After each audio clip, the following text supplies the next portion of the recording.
I stand frozen in the entryway of my parents' suburban Boulder home, the late afternoon sun casting long shadows across the gleaming hardwood floor. I've come to pick up my boys after my mother insisted on watching them while I finished a work presentation. But the voices drifting from the kitchen stop me cold. Let Claire's kids eat first. Eli and Noah can have the leftovers. My mother, Linda's voice carries through the house, with the casual cruelty of someone who doesn't expect to be overheard. My sister Claire adds with a soft laugh that turns my stomach. They might as well get used to it. Kids like them don't need much. My heart hammers against my ribs as I take 3 silent steps forward, just enough to see into the dining room. My nephews Ava and Connor sit at the table, plates piled with steaming lasagna. The good plates, the ones Mom brings out for special occasions. My gaze drops to the kitchen floor where my sons, 8-year-old Eli and 6-year-old Noah, sit cross-legged on the tile with paper plates balanced on their laps.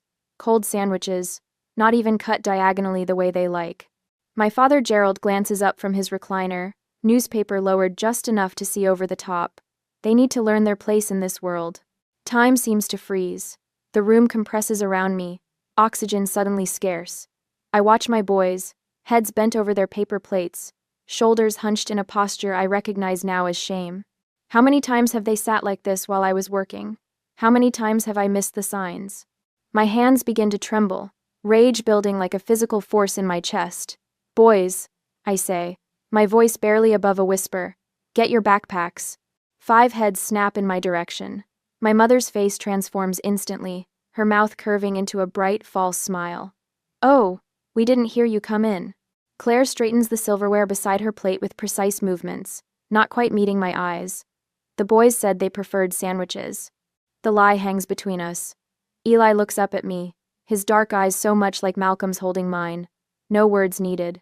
The truth passes between us in that silent exchange, along with something else that breaks my heart. Resignation. Noah pushes himself up from the floor, his small voice tight as he asks, "Can we go home now?" 4 simple words that tell me everything I need to know. This isn't the first time. Gerald waves his hand dismissively, paper rustling. They're fine. Stop being so sensitive. My mind flashes to the checkbook in my purse. Just last month, a $6,800 check for their new roof. The year before that, another $5,000 for Claire's minivan repair. 9 years of writing checks since I landed my first real job at 25. 9 years of Malcolm's gentle warnings. They call you for money, not for dinner. The weight of co-signing their $260,000 mortgage presses down on my shoulders. How many times had I defended them to Malcolm? That's just how they show love. They're old-fashioned. Old-fashioned. The word tastes bitter now. Linda steps toward me, coffee cup extended like an olive branch. You're always in such a rush. Stay for coffee. Claire slides into the conversation with practiced nonchalance. It's not a big deal. Kids don't care about these things. I move past them to gather my son's jackets from the hook by the door, noting how quickly the boys collect their things. The practiced movements, the way Eli helps Noah zip up without being asked. They've done this before, escaping quickly, quietly, without drawing attention. Don't make a scene, Gerald warns, folding his newspaper with deliberate care. You're overreacting. I take a breath, feeling something solid forming in my chest, where uncertainty used to live. We're leaving. We won't be back until you can explain this. Claire watches with narrowed eyes, her sense of entitlement almost tangible in the air between us. Linda's hands flutter anxiously at her throat, panic rising as she realizes she's losing control of the narrative. Gerald's authoritarian stance seems to crumble slightly as I refuse to back down. Eli takes Noah's hand, protective in a way no 8-year-old should need to be of his little brother. As we move toward the door, my gaze catches on the family photos lining the hallway. Years of subtle positioning I'd never noticed before. Claire's family centered in every frame. My family, Malcolm, the boys, me always at the edges, as if we might be cropped out without anyone noticing. The front door closes behind us with a soft click that somehow sounds final. In the golden light of late afternoon, with my son's hands in mine, clarity washes over me like a wave. This isn't new, I whisper, more to myself than to them. I've just been blind. I squeeze their small hands in mine and lead them to the car, away from the house that suddenly feels less like home, and more like the scene of a long, slow crime I've been financing for years. Later that evening, at home, I sat cross-legged on our bed, Laptop balanced on my knees, my fingers hovering over the keyboard. The spreadsheet glows accusingly in the dim light of our bedroom. 9 years of transactions stare back at me, a digital paper trail of my own exploitation. Malcolm appears in the doorway, a steaming mug of chamomile tea in his hands.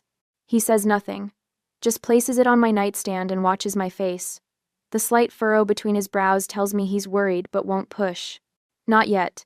$141,000, I whisper, the number burning my throat like acid.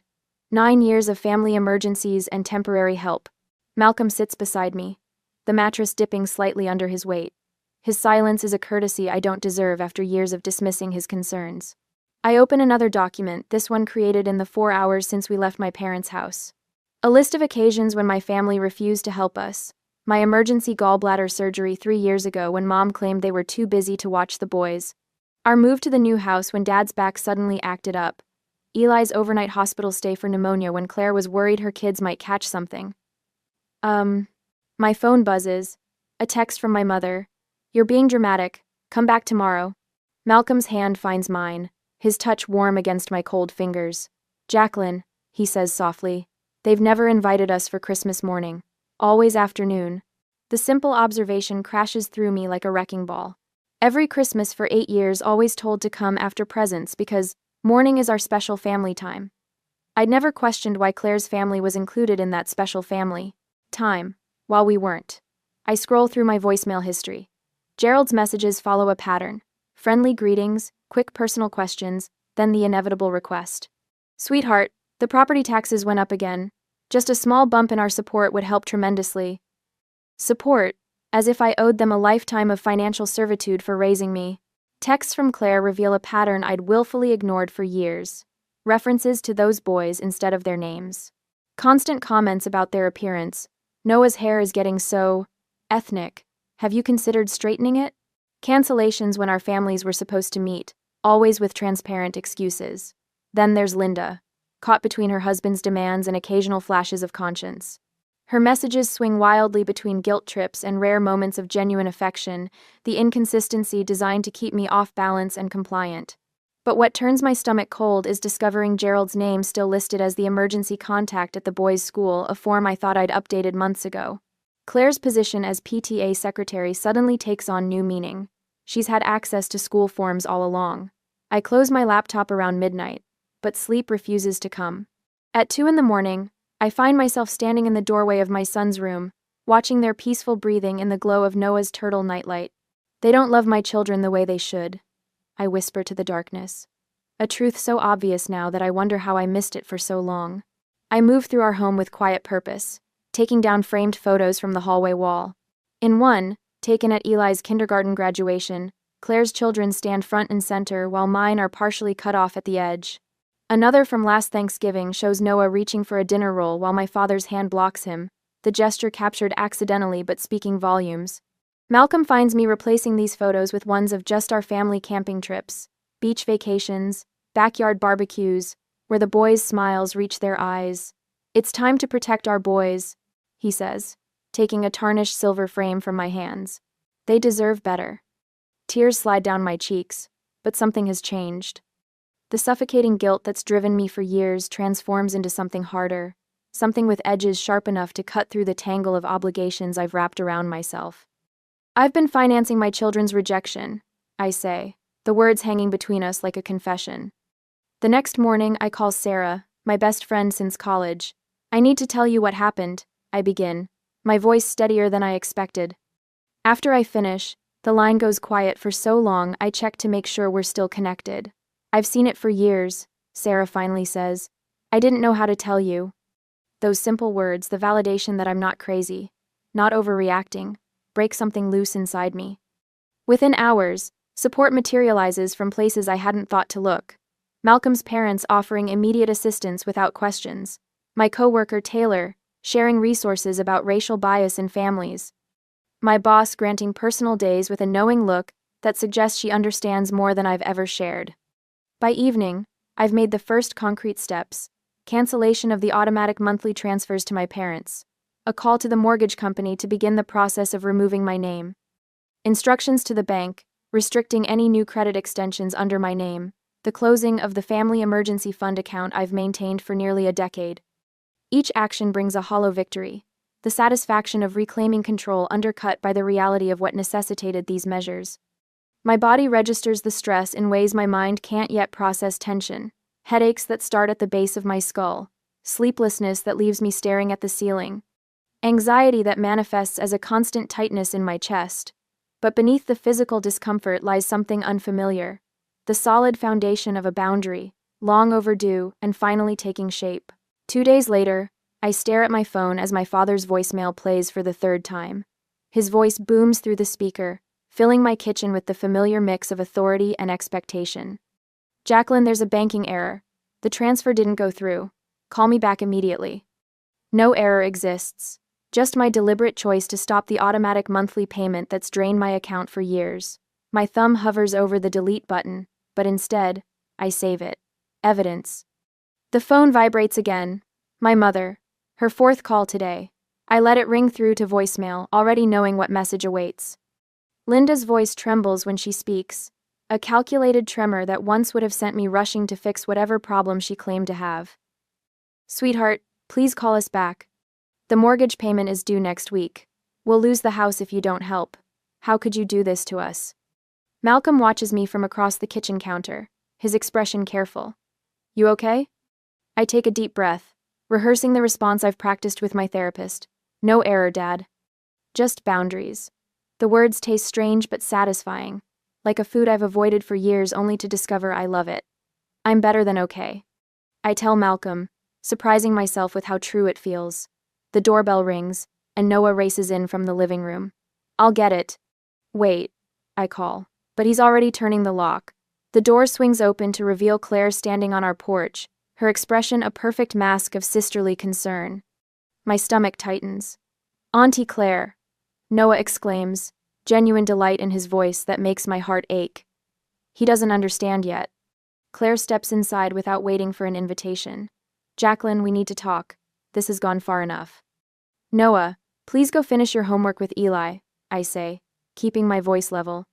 He hesitates, sensing the tension, then disappears down the hallway. "You can't just show up at my home unannounced." I tell her once he's gone. "I tried your office first," she replies, as if this proves her point. "Your assistant wouldn't let me in. Taylor had texted me a warning. Your sister's here. I told her you're in meetings all day. Should I call security?" I'd been grateful then. I'm furious now. "You went to my workplace? That's completely inappropriate."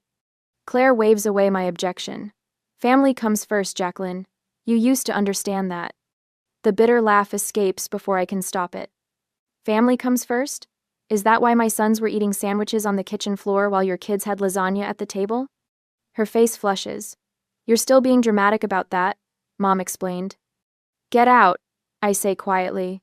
She blinks, genuinely surprised. "What?" "Get out of my house, now."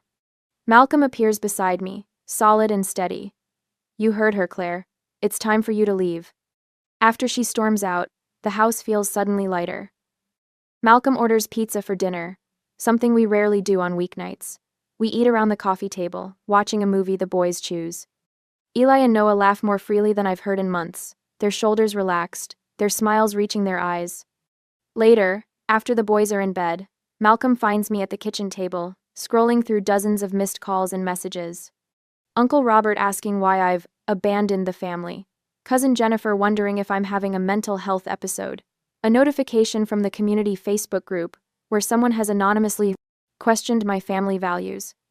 "You know what I noticed tonight?" Malcolm asks, sliding into the chair beside me. I look up from the phone. "What?" "I've never seen you stand this tall," he says simply. The tears come without warning, hot and unexpected. Not sad tears, relieving ones, like a pressure valve finally releasing.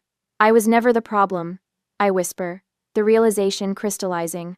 I was the solution they exploited. Malcolm takes my hand. "Start writing it down. All of it." The journal becomes my armor. Every manipulation, every emergency loan, every subtle slight against Malcolm or the boys. 9 years of financial transfers meticulously recorded alongside the corresponding familial obligation. The pattern emerges in black and white. Money flowing out, conditional love trickling back. When Linda requests a meeting at Copperleaf Coffee 2 days later, neutral ground, she calls it, I agree. But I am prepared this time. She arrives precisely 15 minutes late, eyes reddened just enough to draw sympathetic glances from other patrons. Her timing is impeccable, not so late that I might leave, but long enough that my coffee has cooled and my patience has thinned. Sweetheart. She begins, voice lowered to a confidential whisper. You know how certain neighbors talk. We're just keeping things comfortable. My hand slips into my pocket, pressing record on my phone. What exactly do you mean, Mom? Her eyes dart to the table beside us where an elderly couple pretends not to listen. You know exactly what I mean. Your boys are wonderful, but different. We help them navigate that. Different how? I press, my voice steady. Linda leans closer. Sweetheart, you know how certain neighbors talk. We're just keeping things comfortable. You already said that. What do you mean by comfortable? She sighs. It's about appearances, Jackie. We can't help what people think when they see mixed families. I slide the phone onto the table between us, screen illuminated to show the active recording. Say exactly what you mean, Mom. I want it on record. The color drains from her face as her eyes fix on the phone. You're recording me? Your own mother? Yes. Now explain what you meant about my children being different. She stands abruptly, gathering her purse. I won't be ambushed like this. When you're ready to be reasonable, call me. Malcolm takes the boys for ice cream while I meet with the financial advisor. Sarah accompanies me to the bank to remove my name from my parents' accounts. My therapist validates the boundaries I'm establishing, helping me navigate the guilt that still occasionally surfaces. When Claire appears at my office again, my co-workers create a buffer. Taylor intercepts her at the front desk while Diane calls security. James walks me to my car afterward. At school, the counselor meets with Eli and Noah, providing a safe space for them to process their confusion. Your boys are remarkably resilient, she tells me during our follow-up. They understand more than you might think. The invitation to dinner at Malcolm's parents' home comes as a welcome respite. Joyce embraces Eli and Noah as they arrive, her affection natural and unreserved. Thomas leads the boys to his workshop after dinner, patiently showing them how to sand wood for the birdhouse they're building together. I watch from the doorway as Thomas guides Noah's small hands over the sandpaper. Smooth strokes, buddy. There you go. The contrast with my own family strikes me deeply. No conditions, no subtle reminders of difference, just love, expressed through time and attention. Joyce joins me, passing a cup of tea. They're wonderful boys, she says simply. Thomas is so patient with them, I observe. She smiles. That's family for you. Real family. What do you mean? Thomas looks up from his workbench. Family is behavior, not blood, Jackie. Never forget that. The truth of his words settles in my chest. Around these grandparents, my sons laugh without restraint, ask questions without fear, exist without apology. The final meeting with my parents is set for Sunday afternoon. I arrive 20 minutes early, using the spare key they don't know I've kept. The house is quiet as I step inside, but voices drift from the kitchen. I pause in the entryway, listening. Jacqueline always gets so dramatic, Linda sighs. The boys are sweet, but they'll have a hard time in life. Better they learn early.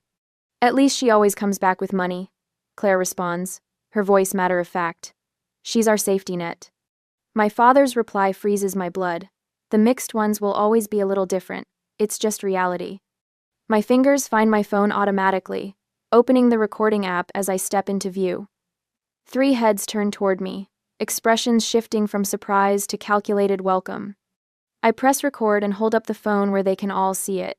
Tell me more about the mixed ones, Dad. I'm listening. I stand in the doorway of my parents' living room, phone clutched in my palm.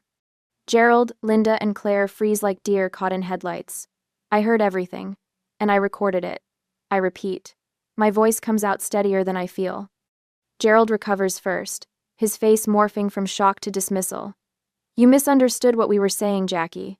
We were talking about how society treats children like yours, not how we feel. No misunderstanding necessary. I step forward, placing my leather portfolio on the coffee table. I heard exactly what you meant about my mixed children. Claire's eyes widen, her hand flying to her throat. That's not fair. You're twisting our words. I unzip the portfolio, removing a stack of neatly printed spreadsheets. 9 years of financial transactions laid bare in black and white. I slide them across the polished walnut surface, watching their eyes track the movement. $141,000. I tap the bottom figure circled in red. That's what I've given this family since I was 25, not including co-signing your mortgage. Gerald barely glances at the papers. Family helps family. That's how it works. This isn't help, it's parasitism. The word hangs between us, sharp and undeniable. Linda flinches as if I'd slapped her. I pull a typed statement from the back of my portfolio. I've prepared this for clarity. I'm ending all financial support permanently. The automatic transfers have already been stopped. I've contacted the mortgage company about removing my name, though that will take longer. Gerald's face flushes dark red. You can't just walk away from family obligations. Watch me. Claire's face crumples, tears spilling down her cheeks with practiced precision. We never meant it that way. You're twisting our words. I've seen this performance before, the quivering lip, the catch in her voice. It worked on teachers, boyfriends, and me for decades. Not today. Linda clutches her chest, her voice dropping to a whisper. Your father's blood pressure can't take this stress. Is that what you want? To put him in the hospital? You should have thought about his health before you decided my children deserve to eat scraps on the kitchen floor. Gerald's voice hardens. I wonder what Malcolm's boss would think about these family concerns. Mental stability affects job performance, you know. The threat lands like a punch. Malcolm's position at the university is everything to him. Claire pounces on my hesitation. It might be worth a call to child services. Family instability raises red flags. Linda nods solemnly. Pastor Williams was just asking about your family last Sunday. The church community notices when people stop attending together. Their coordinated attack nearly knocks me off balance. For a moment, I'm 8 years old again, caught between Claire's accusations and my parents' united front of disapproval. The front door opens. Malcolm's footsteps echo in the hallway. He appears beside me, tall and solid. Without a word, he places his phone on the table and presses play. Gerald's voice fills the room. The mixed ones will always be a little different. It's just reality. Claire gasps. You were both recording us? Threats won't change our decision, I say quietly. Malcolm speaks for the first time, his voice calm but firm. Our children won't be exposed to this again. I gather the spreadsheets, tucking them back into my portfolio. No money, no contact, no exceptions. Gerald rises from his chair, pointing a finger at Malcolm. You're behind this. You've turned her against her own family. Malcolm doesn't flinch. Jacqueline makes her own decisions. Always has. The realization spreads across my father's face slowly. His typical tactics, divide and manipulate, won't work this time. We're united. Linda reaches for my hand. I step back. We're done here, I say, zipping the portfolio closed with finality. 2 months later, Sarah calls with news from her cousin who attends my parents' church. They missed their mortgage payment. The bank sent notices. I feel nothing but a dull ache where guilt used to live. The following week, Claire's husband Tom calls Malcolm. They're repossessing Claire's car. She's been calling everyone for loans. Malcolm tells me over dinner, watching my reaction carefully. How do you feel about it? He asks. Like I can finally breathe. 3 weeks after that, we hear Gerald tried leveraging community sympathy at their church's potluck. His story backfired when he mentioned my ungrateful abandonment to Pastor Williams, who asked pointed questions about why I'd withdrawn support. A month later, Tom leaves Claire after discovering credit card debt hidden in his name. Their suburban facade crumbles quickly without my financial foundation. I watch it all from a distance that grows more comfortable each day. My therapist notices first. Your shoulders aren't up around your ears anymore, she says during our weekly session. That night, Malcolm slides into bed beside me, his hand finding mine in the darkness. You smile more. You sleep through the night. Do I? Haven't heard you grinding your teeth in weeks. Eli's questions about his grandparents grow less frequent. His nighttime anxiety attacks, which I'd never connected to family visits, subside. Noah's artwork transforms gradually. The dark scribbles that concerned his teacher brighten. Stick figures hold hands, smiling with oversized grins. At work, I find myself speaking up in meetings without rehearsing every word in my head. My boss notices. Your presentation to the executive team was exceptional. We're considering you for the senior management position. AGT. A position I'd never pursued because weekend family emergencies consumed the extra hours needed for career advancement. On a Tuesday evening in June, Malcolm spreads brochures across our kitchen table after the boys are asleep. "What's this?" I ask. "Summer vacation options. Just the four of us." I pause, waiting for the familiar knot of anxiety. How will my parents react if we don't visit them? What excuse will placate Claire? The knot doesn't form. Instead, a strange lightness fills my chest as I look at pictures of beaches, mountains, and lakes. "The boys would love that waterfall hike," I say, pointing to a glossy photo. Malcolm's smile spreads slowly. "4 tickets then. No extended family discount needed." I lean against his shoulder, feeling the steady rhythm of his breathing. "Just us." "Just us," he echoes, his arms circling my waist. The weight I've carried for decades continues to lighten, one obligation at a time.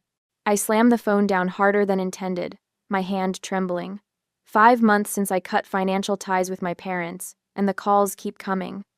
This time, Linda's voice had that rehearsed quiver, the one she uses when aiming straight for my guilt. "We can't survive without help, Jackie. We've had to sell the house."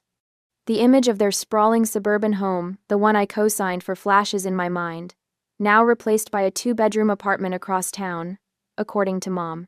Part of me feels a twisted satisfaction. The larger part feels the familiar weight of responsibility pressing down. Malcolm slides a cup of tea beside my laptop without comment. His eyes ask the question he doesn't voice. "They've moved to an apartment," I say, wrapping my fingers around the warm mug. "Mom says they're barely making ends meet." He nods once, face neutral. "We've played this scene before." My phone buzzes with a text. "Claire, you've gotten what you wanted. Happy now?" Mom cried all night. "They had to sell Dad's coin collection to make rent. So vindictive." The word burns. Vindictive. As if boundaries equal revenge. "There's a family gathering Sunday." I tell Malcolm, scrolling through Claire's follow-up texts. "Aunt Patty is hosting. Apparently, I'm the main topic of conversation these days." "Are we going?" Malcolm asks, his tone carefully even. I shake my head. "Not a chance. But Claire made sure I know they're taking up a collection at church for Mom and Dad's medical needs." The air quotes feel childish, but necessary. Dad's blood pressure has become their favorite leverage point. Malcolm sits beside me at the kitchen table, his presence solid. "Your father called me yesterday." My head snaps up. "What? Why didn't you say anything?" "Wanted to see how it played out." He stretches his long legs under the table. He implied he might contest the mortgage removal. Said something about legal options and family obligations. Ice forms in my stomach. Can he do that? No, but he thinks the threat will work. The doorbell rings, startling us both. Through the front window, I spot Claire's silver SUV in our driveway. "What now?" "I'll get it," Malcolm says, squeezing my shoulder as he passes. I hear their voices in the entryway, Claire's high and tight, Malcolm's low and controlled. Then her heels clicking on the hardwood as she follows him into the kitchen. "We need to talk," she announces, not bothering with hello. She looks thinner, the designer purse on her arm less new than her usual. Financial reality has begun to bite. "Then talk," I say, not offering her a seat. Her eyes narrow. "This has gone far enough, Jackie. Dad's doctor says his health is declining from stress. Mom can barely sleep." "I'm sorry to hear that." "No, you're not." Claire tosses her hair back. "You're punishing them because you can't handle the truth." "Which is?" She leans forward, voice dropping. "That when those boys grow up, they'll face a world that sees them differently. We were preparing them." My fingers curl into fists under the table. "By feeding them on the floor while your kids got the good china?" "That was one time." "It wasn't." The certainty in my voice stops her. And we both know it. Claire straightens, switching tactics. "Mom says you're killing Dad with stress. Is that what you want? And when your boys are older, I'll make sure they know exactly why their grandfather died." The threat hangs between us. I feel Malcolm stiffen beside me, but he stays silent, letting me handle my sister. "Anything else?" I ask. Her eyes flick between us, searching for cracks. Finding none, she grabs her purse. "The whole family knows what you're doing. Everyone at church, even the neighbors. They all see you for what you are."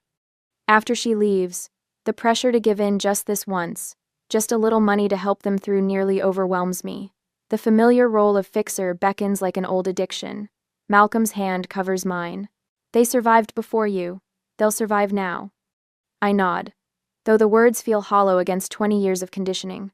That night, Eli crawls into bed between us during a thunderstorm, his small body curled against my side. After the thunder subsides, he remains awake, thoughtful in the way that always makes him seem older than 8. "Mom," he whispers, "is it because Dad's black?"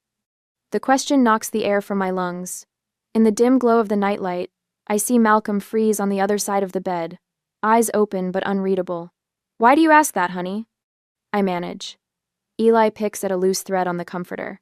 "Grandpa told Connor that kids like me and Noah have to work twice as hard because of our dad." Truth hovers on my tongue, battling with protection. I look across at Malcolm, whose pain is visible even in the shadows. "Yes, honey," I finally say. "Some people have small minds, even people who are supposed to love you." Malcolm's hand finds mine across our son's body. "Even Grandma and Grandpa?" Eli's voice is small. "Even them," I confirm. "But it's their problem, not yours, and it's why we don't visit anymore." Later, after Eli falls asleep, Malcolm and I sit at the kitchen table, speaking in low voices. He tells me about the comments over the years, subtle digs, jokes that weren't really jokes, the way my father would introduce him as Jacqueline's husband, rather than by name. "I didn't tell you everything," he admits. "You already felt caught in the middle." The revelation cements something in me, a certainty that had been forming for months. We're doing the right thing. 6 months after the initial confrontation, Malcolm comes home with unexpected news. "Your father called, wants to meet for coffee." His expression is cautious. "Just me." The meeting happens at a neutral coffee shop downtown. I spend the hour pacing our kitchen, jumping when the door finally opens. Malcolm's face gives nothing away as he sets his keys on the counter. "Your father apologized." I blink, certain I've misheard. For what specifically? For how he treated me. The boys. He shakes his head, looking dazed.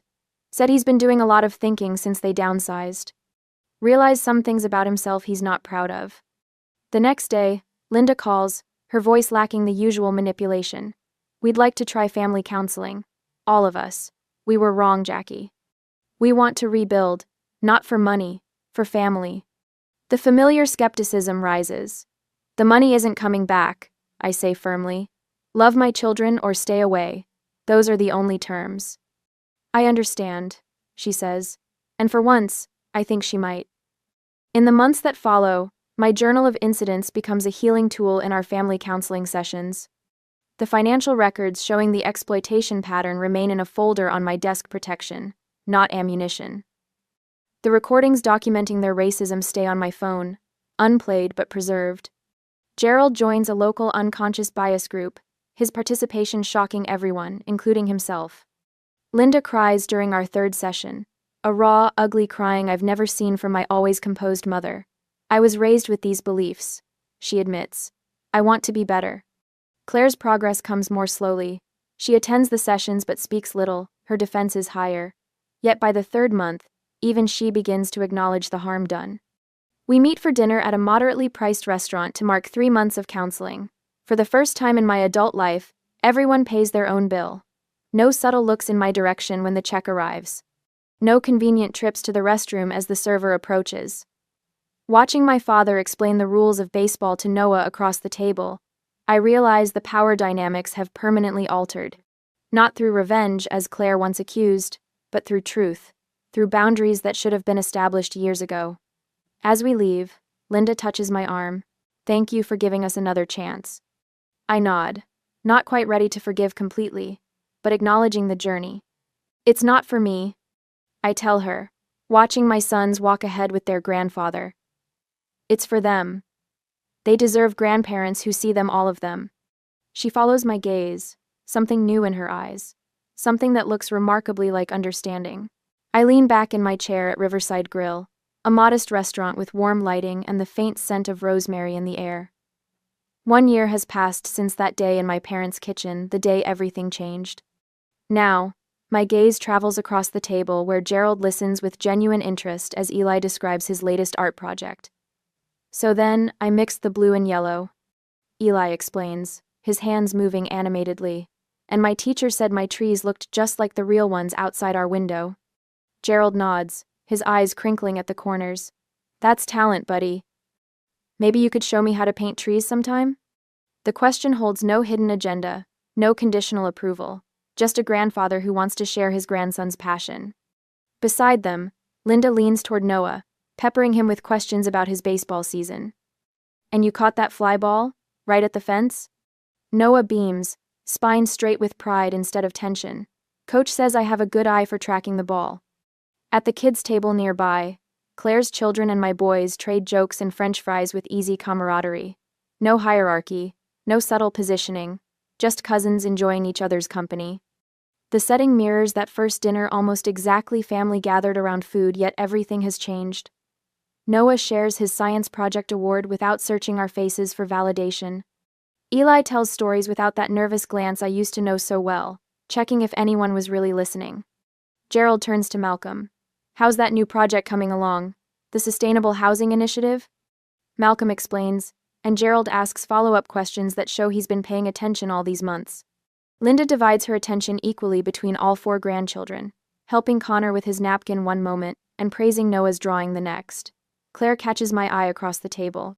The entitlement that once shadowed her features has softened into something resembling gratitude. She's working now, her first full-time job in years, and the accomplishment sits well on her shoulders. When the check arrives, everyone reaches for their wallets without discussion. No more financial imbalance, no more unspoken obligations. I've got mine, Claire says, sliding her card into the folder. The waiter brings separate checks without being asked. We've been here often enough now that he knows our routine. Later, as we gather our things, Malcolm leans close. You stand taller now, he whispers, his breath warm against my ear. I squeeze his hand. I finally know my worth. Outside in the parking lot, Linda pulls me aside while the others help the children into their jackets. Losing your support was the best thing that happened to us, she says, her voice steady with hard-won wisdom. It forced us to see what mattered. I nod, knowing our monthly family therapy sessions continue to unearth surprising growth, especially from Gerald. His work on confronting his prejudice runs deeper than any of us expected. Linda and Malcolm's mother meet regularly for coffee now, sharing grandchildren's stories and recipes. Even Claire makes steady progress, though slower than the others. The drive home is peaceful. In the rearview mirror, Eli whispers something that makes Noah collapse into giggles in his booster seat. Malcolm's hand finds mine across the console, his touch familiar and grounding. The best investment I ever made. I say softly, watching my boys in the mirror, was teaching my boys that respect can't be bought and love doesn't come with conditions. Malcolm's fingers tighten around mine as I drive toward home, toward the life we've built on truth rather than compromise. In the back seat, my sons laugh freely, unburdened by expectations they never should have carried. And in that simple sound, I hear our victory.